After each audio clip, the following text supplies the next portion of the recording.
అనకాపల్లి జిల్లాలో విషాదం చోటు చేసుకుంది. ఫోన్ పేలి యువకుడు మృతి చెందాడు. వీమాడుగుల మండలం గాదిరాయ్ ఘటనలో జరిగింది.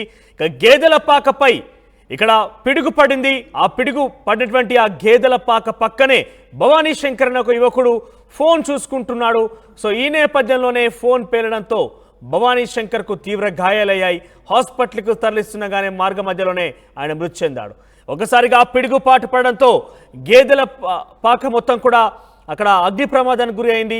సో పక్కనే ఆ పిడుగుపాటు పడినటువంటి పక్కనే భవానీ శంకర్ ఫోన్ చూస్తూ ఉన్నాడు. సో ఆయనకి కొంత ఈ ఎఫెక్ట్ చూపించింది. దీంతో ఫోన్ కూడా పేలింది. ఒక్కసారిగా బ్లాస్ట్ అయిన పరిస్థితి కనబడింది. ఆ తర్వాత కొన్ని గాయాలయ్యాయి. గాయాలైనటువంటి భవానీ శంకర్ని హాస్పిటల్కి తరలిస్తుండగానే మార్గ మధ్యలోనే మృతి చెందారు. దీనికి సంబంధించి మరింత సమాచారం ప్రతినిధి నాయుడు అందిస్తారు. ఎస్ నాయుడు. మనోజ్, అనకాపల్లి జిల్లాలో జరిగిన ఘటన అయితే విశాలమైన ఘటన అని చెప్పవచ్చు. ఎందుకంటే పూర్తిగా ఇప్పటి వరకు మనం ఏ మొబైల్ అని ఒక ఛార్జింగ్ పెట్టి పేలిపోవడం చేసాం, అలాగే ఫోన్ మాట్లాడుతుండగా పేలిపోవడం చేసాం. కానీ నిన్న ఒకసారిగా అనకాపల్లి జిల్లాలో ఒక పాక మీద అయితే పిడిగిపడి పడడంతో అక్కడ కుర్రోడు అయితే ఛార్జింగ్ పెట్టడం జరిగింది. భవానీ శంకర్ అనే కుర్రోడు పూర్తిగా దీంతో ఛార్జింగ్ పెట్టడంతో అది ఒకసారిగా పేలిపోయింది. ఎందుకంటే నిన్నటి నుంచి భారీ వర్షాలు కురుస్తుండడంతో అక్కడ ఉన్న స్థానికులందరూ వ్యవసాయానికి విత్తనాలు వేయడానికి అయితే పొలంలోకి వెళ్ళారు. ఈ నేపథ్యంలో పొలాలు వేస్తున్న సమయంలో ఈ వర్షాలకు ఎక్కడో దగ్గర తల దాచుకోవాలని చెప్పేసి పాకలోకి రావడం జరిగింది. ఈ పాకలోకి వస్తుండడంతో పూర్తిగా అక్కడ 3 పాకలు ఉన్నాయి. ఒక పాకలోకి 4 వెళ్ళగా అందులో భవానీ శంకర్ ఉన్నాడు.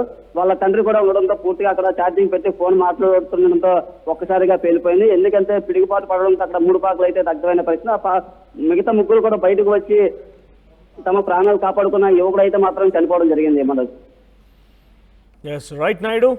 ఇక ఓవరాల్గా వర్షం పడుతున్నప్పుడు ఫోన్ వాడడం అనేది డెఫినెట్గా ఇబ్బందికరమే. ముఖ్యంగా ఓపెన్ ప్లేస్లో కనుక ఉంటే ఏదైనా మీరు రోడ్ మీద ట్రావెల్ చేస్తున్నప్పుడు కావచ్చు, లేదంటే ఇక్కడైనా వర్షం పడుతున్న నేపథ్యంలో ఓపెన్ ప్లేస్లో కానీ ఎక్కడైనా ముఖ్యంగా బస్ స్టాపుల లాంటి ప్రదేశాల్లో చెట్ల లాంటి చోట కొంత వర్షం తక్కువగా పడుతుంది. అక్కడ పెద్దగా మనం కొంత తలదాచుకోవచ్చు అనే ఒక అవకాశం కనుక ఉంటే తలదాచుకోండి. కొంత దానికి సంబంధించి మీరు కొన్ని రక్షణ చర్యలు కూడా చేపట్టాలి. ఎటువంటి అంటే ఫోన్ వాడకూడదు. మన ఎక్కువ మంది కూడా బయట చల్లగా వాతావరణం ఉంది, వర్షం పడుతుందని బస్ స్టాండ్ కిందనో లేదంటే చెట్ల కిందనో ఏదో ఒక చోట తలదాచుకుంటూ ఉంటాం. ముఖ్యంగా రెయిన్ కోట్ లాంటి ధరించి గొడుగులు లాంటివి పట్టుకుంటూ కూడా మనం ఫోన్ వాడుతూ ఉంటాం, గేమ్స్ ఆడుతూ ఉంటాం, కొన్ని సోషల్ మీడియాలో వచ్చిన వీడియోస్ కూడా చూస్తూ ఉంటాం. సో ఈ నేపథ్యంలోనే పిడుగు కనుక పడితే డెఫినెట్గా రేడియేషన్ కారణంగా మీ ఫోన్కి కూడా ఆ పిడుగుపాటు గురవాల్సి వస్తుంది. మీ ఫోన్ బ్లాస్ట్ అయ్యే అవకాశం కూడా ఉంటుంది. సో ఎవరు కూడా అటువంటి చర్యలకు పాల్పడకూడదు, అటువంటి పనులు చేయకూడదు. మీరు డెఫినెట్గా చాలా కాషియస్గా ఉండాలి. వర్షం పడుతున్న నేపథ్యంలో వాటికి చాలా దూరంగా ఉండాలి. ఇక వర్షం పడుతున్న నేపథ్యంలో ఏమైనా కనుక ఎలక్ట్రిక్ పోల్స్ కనుక ఉంటే కింద వైర్లు పడడం కావచ్చు, అలాంటివి జరుగుతూ ఉంటాయి. వాటి విషయంలో కూడా కొన్ని చర్యలు తీసుకోవాలి. ఒకవేళ కనుక హై టెన్షన్ వైర్స్ ఉన్నా కూడా, హై టెన్షన్ వైర్స్ బేసిక్గా గ్రౌండ్ క్లియరెన్స్ను చూసి డెఫినెట్గా అక్కడ ఎటువంటి ఎలక్ట్రిక్ ప్యాసేజ్ లేకుండానే, ఎర్త్ లేకుండానే వాళ్ళు రూపొందిస్తూ ఉంటారు ఎలక్ట్రిక్ సిటీ సిబ్బంది. కానీ ఒకవేళ కనుక వర్షాకాలం కాబట్టి డెఫినెట్గా కింద కాస్త పచ్చిగానే ఉంటుంది. సో పైన ఎలక్ట్రిక్ వైర్స్ సంబంధించి సప్లై ఉన్న నేపథ్యంలో కూడా కొంత ఎలక్ట్రిక్ సప్లై అవకాశం కూడా కనబడుతుంది, కొంత ఎర్త్ వచ్చే అవకాశం ఉంటుంది. అక్కడ కూడా మీరు ఫోన్ వినియోగించినా కూడా డెఫినెట్గా ఇటువంటి బారిన పడక తప్పదు. సో ఈ ఘటన మనకు కొంత ఉదాహరణగా తీసుకోవాలి. డెఫినెట్గా ఆయన పక్కన ఏదో వర్షం పడుతుంది, చల్లగా వాతావరణం ఉందని చెప్పి ఆ గేదెల పాక పక్కనే పడుకొని ఆయన ఫోన్ చూస్తున్నాడు. బహుశా ఆయన ఊహించి ఉండకపోవచ్చు. ఒక్కసారిగా ఆ గేదెల పాక ఏదైతే పశువుల దొడ్డి ఉందో అంతా కూడా కొంత అగ్ని ప్రమాదానికి గురైంది పిడుగుపాటుతో. దీంతో ఆ పిడుగుపాటు ఎఫెక్ట్ తన ఫోన్ మీద కూడా పడింది, ఫోన్ బ్లాస్ట్ అయింది. దీంతో ఆయన మృతి చెందాల్సి వచ్చింది.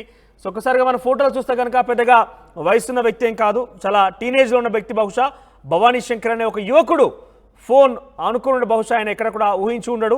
ఒక పిడుగుపాటికి ఫోన్ బ్లాస్ట్ అవుతుంది, తను మరణించి ఉంటాడంటూ కూడా ఎక్కడ అనుకుని ఉండడు. కానీ అనుకున్నటువంటి న్యాచురల్ కెలమిటీస్గా మనం చెప్తూ ఉంటాం వీటన్నిటి కూడా. సో ఈ నేపథ్యంలో మీరు కూడా అలర్ట్గా ఉండాలి, ఎటువంటి చర్యలకు పాల్పడకూడదు. సో బేసిక్గా వర్షాకాలం ఉన్న నేపథ్యంలో డెఫినెట్గా మనం ఇబ్బంది పడాల్సి వస్తుంది. కాబట్టి మనం దానికి సంబంధించి రక్షణ చర్యలు కూడా తీసుకోవాల్సిన అవసరం అయితే ఉంటుంది.